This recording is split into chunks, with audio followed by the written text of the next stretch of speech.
We are told a story of preservation, of a wooden ark bobbing gently on the water, a promise sealed with a rainbow, a nursery rhyme of salvation, where the chosen are lifted above the chaos, safe and dry. This is a comforting lie, a sanitized narrative designed to obscure a far more brutal truth. When we perform an autopsy on these myths, when we peel back the layers of parable, what we find in the primary sources is not a story of redemption. It is the clinical documentation of an extinction event. The Akkadian tablets do not speak of a gentle rain. They record a gale that roared like a bull, a storm that shrieked like a wild ass screaming. They describe a darkness so absolute, so suffocating, that one person could not see another. This was not a cleansing. It was a tactical deployment of sensory annihilation. And for the survivors? The Aztec Codex offers no celebration, no new covenant. It details a final, grotesque act of divine dominance. The few who clawed their way through the deluge were not saved. They were reclassified, stripped of their humanity, their voices silenced, their bodies warped and turned into fish. It is a distinctive transformation motif, a final psychological torture. You will not be allowed to remember what you were. You will not be allowed to speak of what you saw. You are no longer a witness. You are just another creature in the water. But the trauma did not begin with the first drop of rain. The flood was not an inciting incident. It was the inevitable, explosive climax to a world already suffocating under its own weight. Examine the site of Shurapak, circa 2900 BC, a high-population concentration packed into a grid of mud brick. The textual evidence is clear. The social hierarchy was a pyramid of pain built on a foundation of enslaved populations. The official record states simply that the work was too hard and the gods' load was too great. This was not a civilization. It was a pressure cooker of resource, stress, and forced labor, simmering in the Mesopotamian heat. Travel across an ocean to the sophisticated hydraulics of Tenochtitlan, a marvel of engineering. Yet the skeletal record tells a different story. Here, life expectancy flatlined at 25 years.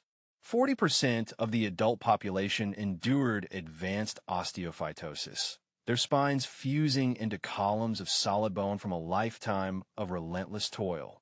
The forensic evidence is written into their very marrow. Healed fractures from daily hazards, severe dental wear from a diet laced with grit, widespread iron deficiency anemia, a biological signature of systemic malnutrition. These were not people living in a golden age.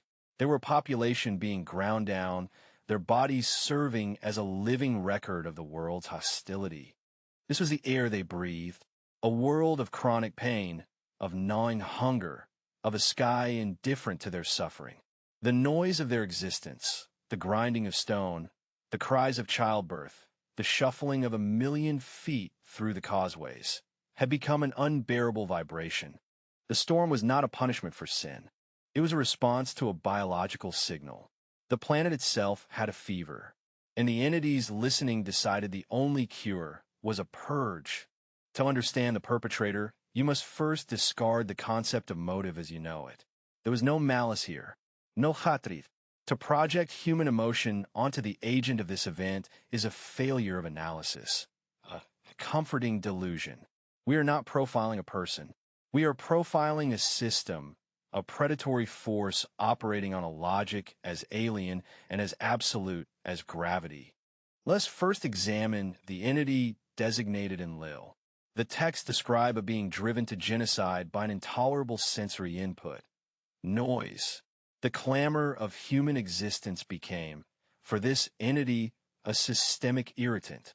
This was not a moral failing. It was an operational one.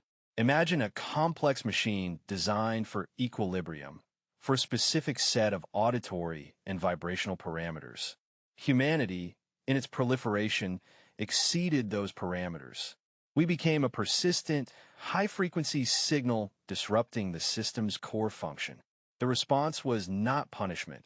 It was a homeostatic correction, a culling. The order to lessen the population is functionally identical to a server administrator terminating a process that is consuming too many resources and threatening system stability. The suffering of the individual processes is irrelevant to the health of the whole. To Enlil, humanity was not a civilization of sentient beings. It was a recursive error in the code, and the flood was the equivalent of a hard reboot. The callousness is a byproduct of the scale. An exterminator does not hate the colony. He simply recognizes it as structurally incompatible with the integrity of the house. Then we have the second profile, the entity Sekhmet. Here, the logic shifts from systemic maintenance to pure predatory drive. Sekhmet is not an administrator. She is a weapon system deployed and left in an active state. The texts state her bloodlust was not quenched. This is not a metaphor for anger. It is a clinical description of a biological or mechanical feedback loop. A predator's kill drive is often triggered by the act of killing itself. The scent of blood, the stimulus of the struggle, excites the nervous system and demands further release. Sekhmet is the embodiment of this principle, scaled to an apocalyptic degree. She is a biological agent whose primary function, to consume, has become a runaway chain reaction. She does not kill because she is evil. She kills because that is her function, and the function has no off switch. The narrative of the 7,000 jars of beer, dyed red to resemble blood, is not a clever trick. It is a medical intervention. It is the application of a sedative, a depressant, to a hyperstimulated organism. They could not reason with her or fight her. They had to drug her. They had to introduce a chemical agent into her system to induce a state of unconsciousness to interrupt the neurological cycle of her rampage. In both cases, Enlil and Sekhmet, the conclusion is the same. Humanity was not the enemy. We were a stimulus, a resource, a problem to be solved with absolute, impersonal efficiency. The horror is not that they wanted to destroy us. The horror is that they did not care enough about us to even form an opinion. This profile, however, is an abstraction, a narrative constructed by survivors to give a face to a faceless event. The intent of a god is a ghost. The physical evidence of the event is concrete. To find the true mechanics of the tragedy, we must leave the psychology of the killer and turn to the autopsy of the crime scene. The real perpetrator was not a deity. It was a predictable, sequential collapse of biophysical systems. The mythological veneer of divine retribution dissolves under geological analysis. At the ancient sites of Kish and Shurapak, archaeologists uncovered the perpetrator's fingerprints, a uniform, 8-foot-thick stratum of water-laid clay, a sterile layer of laminated silt interrupting centuries of human settlement. This is the physical record of the sea. 2900 BCE, overbank flow of the Tigris and Euphrates. This was not a gentle rising of the waters. It was a catastrophic failure of the river system. Imagine hydraulic pressure building behind natural levees until the earth itself gives way. A wall of water, silt, and debris moving with the force of a liquid bulldozer, scouring the landscape clean. The sound would not have been of rain, but of a constant grinding roar, the sound of a world being pulverized. This initial event, however, was merely the trigger. The true killing mechanism was the cascade effect that followed. The fog and smoke that filled the windows was not a supernatural omen. It was the immediate atmospheric consequence, a miasma of vaporized water, particulate matter from destroyed mud brick architecture, and, most critically, the aerosolized bacteria from the churning of floodplain soil and the decomposition of every living thing caught in the surge. The air itself became a vector for disease. The water that remained was no longer a source of life, but a stagnant, anaerobic soup of pathogens, cholera, typhoid, dysentery. The first wave of deaths was from trauma and drowning. The second, much larger wave was from sepsis and enteric fever. Then the ecological systems failed.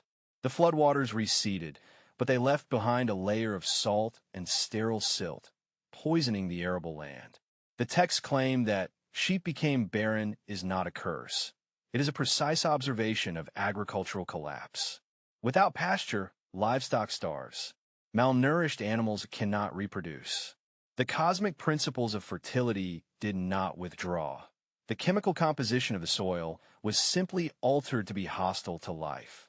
The foundation of their civilization, the surplus of grain and livestock, was erased in a single season. This is where we perform the autopsy on the victims themselves. The skeletons excavated from the post-Diluvian layers tell the final, most intimate story. We see evidence of chronic, systemic malnutrition. Harris lines, thin, transverse lines of bone deposition on the tibiae and femurs, mark the moments when childhood growth was arrested by starvation or severe illness.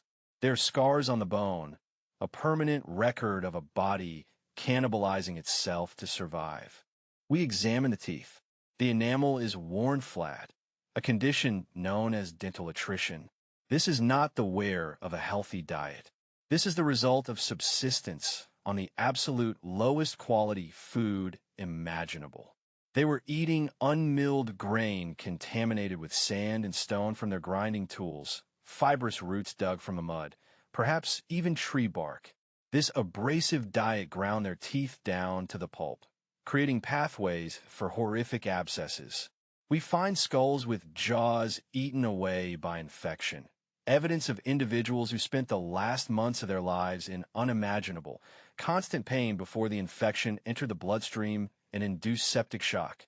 We see widespread osteophytosis, the formation of bony spurs along the spine and joints. This is the body's response to extreme physical stress, the skeleton warping under the strain of relentless manual labor performed by a body starved of protein and calories. They were literally working themselves to death on a diet that could not sustain them. The famine did not just kill them, it disassembled them piece by piece while they were still alive. The divine punishment was not a singular event. It was a slow, grinding, and entirely logical process. The flood was the initial insult. The true killers were opportunistic infection, soil chemistry, and the mathematics of starvation.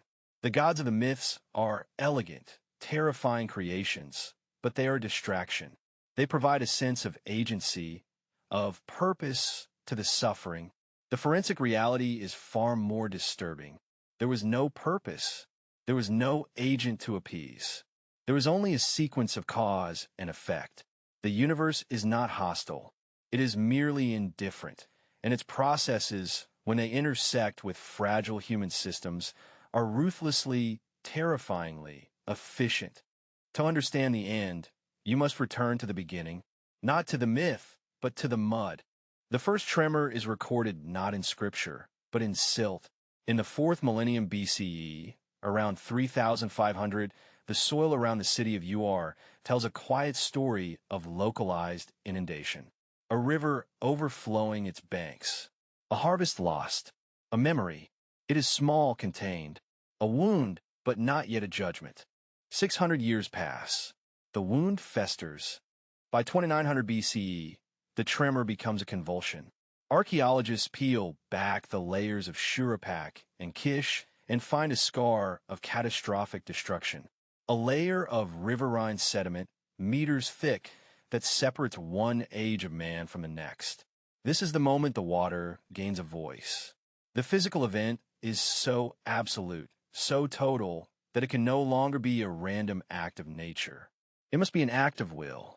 The oral tradition crystallizes around this scar, a pearl of terror forming around a grain of sand. Another millennium turns. The story is now ancient, a ghost haunting the memory of a civilization. Around 1646 BCE, a scribe takes up his stylus and, in the Epic of Atrahasis, finally gives the ghost a name and a motive. The gods, it is written, sought to exterminate humanity not for a specific sin, but for an existential one. Our crime was our noise. The sound of our lives, our arguments, our births, our commerce. It disturbed their divine slumber. The flood was not a punishment for what we did, but for what we were. The verdict was already passed. The deluge was merely the sentence, and the pattern was set, a template burned into the human psyche. 3,000 years later, on the other side of the world, the scribes of the Florentine Codex document the Aztec cycle of the 5 suns. They prophesy that our current age will not end in water, but in earthquakes and starvation. The method changes, but the architecture of doom remains identical. A flawed creation, a divine irritation, and an inevitable reset. The chain reaction was never about a single flood. It was about the horrifying realization that the universe required our silence. We tell ourselves these stories to find a lesson in the wreckage. We search for the ark, for the chosen family, for the promise of a rainbow. We believe that survival is the point of the story, that a remnant is always saved to carry the spark of life forward. This is the most profound lie we have ever told ourselves. For the final, unvarnished truth, we must look to the Aztec legend of the suns. In their telling, 2 humans survived the Great Flood, a man named Nada and his wife Nina. They escaped the deluge in a hollowed-out cypress log, adrift on the black waters that have consumed the world. When the waters recede, they crawl onto the new earth, starving. They catch a fish, build a fire, and cook it, and the gods from their celestial plane smell the smoke. What follows is not a covenant. It is divine panic, an outburst of philosophically disturbing violence. The gods Tezcatlipoca and Quetzalcoatl descend, not with a promise, but with a final judgment. For the transgression of eating, for the simple animal act of survival, Nada and Nina are not rewarded. They are not made the progenitors of a new race. They are punished with a secondary, personalized flood. The gods seize them, and in an act of ultimate negation, they are turned into fish. Their human consciousness, their memories of the sun and the sky, their love, their fear, all of it is obliterated, dissolved back into the very chaos they had just escaped. They were not saved from the water. They were merely returned to it in a form that could no longer offend the heavens with its noise. Their survival was a clerical error, and it was corrected. Do you see it now? The function of these narratives is not to preserve history. It is an epistemological trap, a desperate theodicy we construct to give meaning to random, senseless pain. The structural patterns, the sin, the warning, the cataclysm, the remnant, they exist to mask the unbearable reality of an indifferent universe. A cosmos that destroys you by design is, at least, a cosmos that acknowledges your existence, but a universe that extinguishes a city, a species, with the same thoughtless energy it uses to form a cloud. That is the true abyss. The flood, the earthquake, the plague, these are the chaotic spasms of a system that does not know we are here. Our myths of divine anger are a shield against that chilling vacancy. They are a desperate attempt to explain reproductive failure, to rationalize the crib death, to bargain with the drought. They are the story we tell ourselves when the silence from the sky becomes too loud to bear. Civilization, then, is not a fortress. It is a line drawn in the sand at low tide, a fragile boundary between a temporary, constructed order and the infinite, recurring chaos that waits to wash it all away. We are not the children of a wrathful God. We are the children of the mud and the silt, telling stories to the darkness, hoping something is listening. We do not tell these stories to remember the flood. We tell them so we can forget the silence of the sky.